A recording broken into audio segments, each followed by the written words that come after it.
Ito lang yung nakuha ko. Anong masasabi mo? Nakaka-touch? Good morning mga ka-mindset. Alina't samahan niyo ako ngayong araw. Of course, magdarasal muna tayo upang magpasalamat sa buhay na binigay ng Panginoon. So yun guys, it's my birthday today. Samahan niyo ako at celebrate natin ang birthday ko. At the same time, sinabay na rin namin yung birthday ng mga kapatid ko, yung kambal. Excited ako, hindi dahil birthday ko, dahil kahit ako yung mag-birthday, ako yung magsusurprise. Yes, may papakita ko sa inyo. So eto guys, binili ko to kahapon. Wait lang, baka narinig niya ako, sa bilang kwarto lang siya. So yun, sana magustuhan ng kapatid ko to. Time check, 6 AM. Umalis muna kami upang mamalengke. Karanda ring mag-exercise na.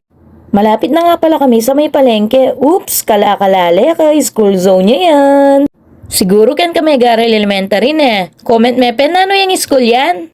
Yan si kuya. Ay, si ate pala. Sa kanya kami madalas bumili ng manok. Ito naman ang suki namin pagdating sa mga karne. Bumili din kami ng mga gulay para sa pansit, pampahaba ng buhay. Kapatad, tara na, potay ka pampisalida ken. At nag-tricycle na nga lang ako pa uwi, baka kasi pag sumakay pa ako, biglang maplat yung motor. Pak, pagod yarn. After mamalengke, pumunta pala ako sa LTO. Hello mga ka-mindset. Kakauwi ko lang ngayon, galing kaming Marky Mall. Kasi dahil birthday ko, expired na yung aking license, yung driver's license. So kailangan ko munang ipa-renew. At ito lang nakuha ko. Naghintay ako doon or nagpa-process ako ng license for almost 2 hours. May nagpadala palang cake sa akin. Si Ellie, thank you so much. Ayun, maalala nyo lang yung birthday ko. Masaya na ako. I feel so grateful and blessed. Anyway, so it's 12 noon now. So hintayin natin ang mga ganap later. Watch out. Time check, 2 PM at nandito na nga kami sa may resort at linilinis pa po ang pool. At etong mga kasama ko, ibang pula tayong kanilang nililinis. Eto, magpapakitang gilas daw ang aking pamangkin. Efrem Bata Reyes Tinira, point. Pogi ka nga! Uy! O yan, nahiya na si Efrem Bata Reyes, magsisenti na lang daw muna siya.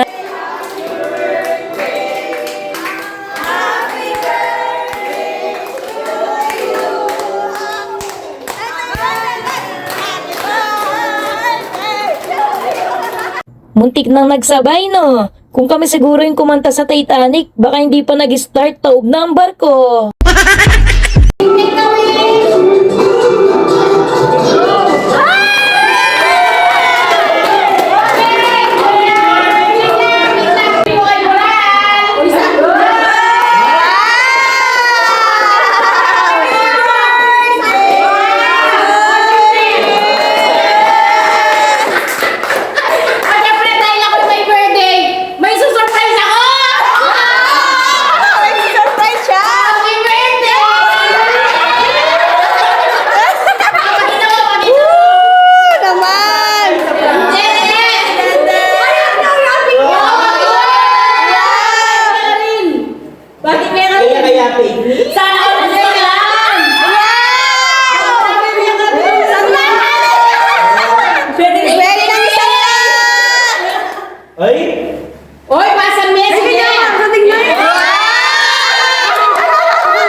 Minsan sa buhay, hindi naman natin kailangan ng magarbong handaan eh.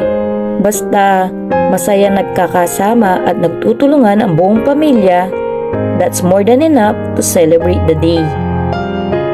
Mindset. Thank you guys! Ayun, mga tano.